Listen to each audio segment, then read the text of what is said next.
পর মানুষে দুঃখ দিলে দুঃখ মনে হয় না, আপন মানুষ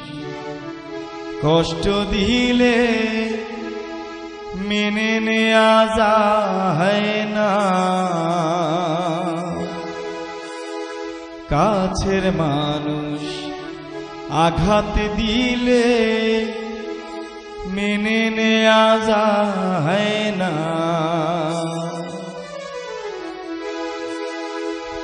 পর মানুষে কষ্ট দিলে কষ্ট মনে হয় না, পর মানুষে দুঃখ দিলে দুঃখ মনে হয় না, আপন মানুষ